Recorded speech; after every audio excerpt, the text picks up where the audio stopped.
For this unit, we will focus on 6.1 and 6.2 because we covered the rest of the chapter during the ecology unit. This will be a mini earth science crash course on the atmosphere. First, we have weather. Weather is defined as the current condition of the troposphere. This includes pressure, temperature, humidity, precipitation, sunshine, cloud cover, and wind direction and speed. Weather is a short-term phase. It is only what you see in the here and now. Air is a fluid. It is not stagnant. It is always moving, always flowing. The characteristics of a mass of air determine where and how quickly this movement takes place. A parcel of air that contains the same approximate temperature, humidity, and pressure values is called an air mass. As these air masses move, they push against each other. This creates a boundary called a front. If a cold air mass pushes against a warm air mass, then it is called a cold front, because the front of the cold air mass is pushing the warm air mass. Warm air rises because it is less dense than cold air, so as the cold air mass moves in, it pushes the warm air mass upwards. The warm air mass cools, and the water vapor it contains condenses to make clouds. As a result, cold fronts are generally associated with poor weather. It's cold and very rainy. With a warm front, we pretty much see the opposite. A warm air mass pushes against a cold air mass. Warm air rises and cold air sinks, so the warm air mass slowly creeps over the cold air mass. This is a much slower process than a cold front. The moisture here still condenses to make clouds, but generally crazy storms do not arise. It's cloudy and at most misty as a result. This brings me to highs and lows. You've probably seen these represented as H's and L's on a weather map. They stand for high and low pressure systems respectively. As the air in the atmosphere continues to flow, we expect to see changes in the concentration of this air in different locations. This difference in concentration is called air pressure. If you have a lot of molecules in a given area, you have a high pressure. High pressure systems occur in areas with cooler air. If you think about heat, this makes sense. As you heat up something, it spreads out, it expands, and the density is lowered. Since high pressure systems are associated with cooler air, they are also associated with sinking air. In the northern hemisphere, the sinking air moves in a clockwise motion due to the Coriolis effect. It moves in a counterclockwise motion in the southern hemisphere. High-pressure systems generally bring cool, clear weather. Conversely, low-pressure systems are associated with warmer air. Warm air has a lower density than cool air, so low-pressure systems bring in rising air. This rising air creates instability, which can lead to stormy weather. In the northern hemisphere, this rising air is moving in a counterclockwise motion, and it moves clockwise in the southern hemisphere. This is all still regular weather conditions. We can also experience what is known as severe weather. Severe weather events occur when there is a lot of instability in the atmosphere. Just like with most systems we've discussed this year, the atmosphere strives for stability. It wants that equilibrium. If there is a major pressure difference between two locations in the atmosphere, then there will be a major shift in winds to make up for it. Tornadoes and hurricanes are prime examples of this. With a severe thunderstorm, air isn't just moving horizontally as wind, it is also moving vertically in the form of updrafts and downdrafts. These drafts create a vertical rotation within the storm itself. If the downdraft becomes slightly stronger than the updraft, or vice versa, then the vertical rotating vortex twists towards the ground, thus becoming a tornado. Again, this is still all due to an imbalance in pressure, just a major imbalance in this situation. Hurricanes form a little differently. Hurricanes are a low-pressure system that builds up steam, literally, as they cross warm waters.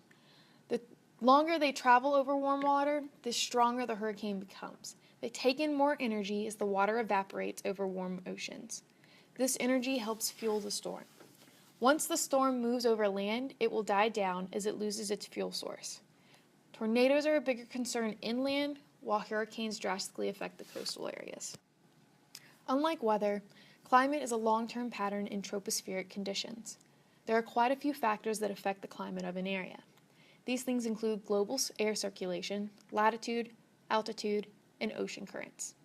We'll start with global air circulation. Global air circulation is affected by the uneven heating of the Earth's surface. This is due to the Earth being a spheroid. Because of this, the poles receive little direct sunlight and the equatorial regions receive a lot of direct sunlight. This helps create the wind systems we see across the planet. Again, the atmosphere is a fluid that is striving for equilibrium. We also see seasonal changes in precipitation and temperature due to the Earth spinning on an axis. This allows temperate areas to have seasons because the amount of direct sunlight they are receiving changes throughout the year. This creates seasonal wind patterns in these locations. The rotation of Earth's axis creates the Coriolis effect as well. This deflects the air moving in the atmosphere to the right in the northern hemisphere and the left in the southern hemisphere. The sun itself is always undergoing an oscillating cycle. There will be times when the sun emits a lot of energy and other times when it emits less. This will directly affect the climate on Earth because it will either be receiving more or less sunlight through these ups and downs. The last thing to remember is that evaporation is a cooling process that transfers heat from the warm oceans to the atmosphere. This transfer creates an imbalance as well, especially near the warm equatorial regions. The prevailing winds help drive currents in the ocean. Just like we see with convection currents in the atmosphere, we see them in the ocean as well. The cold water at the poles sinks and flows towards the equator. There it warms, rises, and flows back towards the poles. The winds help drive the currents near the surface. Locations near warm ocean currents see these rain and warmer temperatures due to high evaporation rates. Locations near cold ocean currents see less rain and colder temperatures due to low evaporation rates. Winds also affect nutrients on the western coast of continents near the equator through a process called upwelling.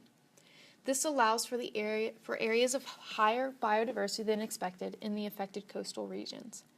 For slight unknown reasons, we can see a complete breakdown of expected wind patterns during a multi-year period known as ENSO, or the El Niño Southern Oscillation. During this time, the prevailing westerlies die down, which breaks down the typical surface currents we see globally. This stops upwelling events, which kills fisheries and drastically impacts local climates near coastal areas. The water becomes warmer as the ocean currents that would normally transport this water to the poles cease to exist. It causes droughts in Australia and floods in western South America, as the wind belts no longer pull the precipitation westward. La Niña is basically the opposite of El Niño. It's the cooler little sister in a way. It leads to cool, mild winters in the eastern United States and increased rains in coastal areas off of the Pacific Ocean. So these are small changes over a few years that lead to mild climate changes. The reason we don't generally see drastic, fast changes is due to the greenhouse effect. Certain gases in the atmosphere help trap the sun's energy in the Earth's atmosphere. These gases are called greenhouse gases. Examples include water vapor, carbon dioxide, methane, nitrous oxide, and chlorofluorocarbons, or CFCs. These gases create the greenhouse effect by allowing the visible light and ultraviolet and infrared radiation from the sun to make their way to the surface of the Earth. This energy is absorbed by the Earth and released as a long-wave infrared radiation in the form of heat. These gases absorb some of this heat before it is lost to the upper levels of the atmosphere and thus warms the atmosphere as well. Currently, we are adding more and more of these greenhouse gases to the atmosphere by burning fossil fuels. This is furthering the effects of the greenhouse effect and causing the Earth to warm at a faster rate than it would naturally. The environmental effects of global warming would include a rise in sea level, changing weather patterns, and alterations of the latitudes and altitudes we expect to see certain ecosystems thrive. The last thing I want to discuss here is the ozone layer. This is a part of the stratosphere, just above the troposphere, where there is a high concentration of ozone gas. Oxygen found in the atmosphere is diatomic. This means that any oxygen found will be two oxygen atoms bound together. When the ultraviolet radiation from the sun makes its way through the atmosphere, it splits some of these oxygen atoms apart. These now unbound oxygen atoms are very unstable and try to bind to other atoms. Sometimes they bind right back to another individual oxygen atom to make diatomic oxygen again. But sometimes they bind to diatomic oxygen to make a molecule with 3 oxygen atoms called ozone. This layer helps hold in the heat lost by the troposphere to help sustain life on Earth. This is a natural thermal cap in the atmosphere. There are pollutants we emit now that are causing ozone layers to deplete. We'll cover more of this in chapters 17 and 18.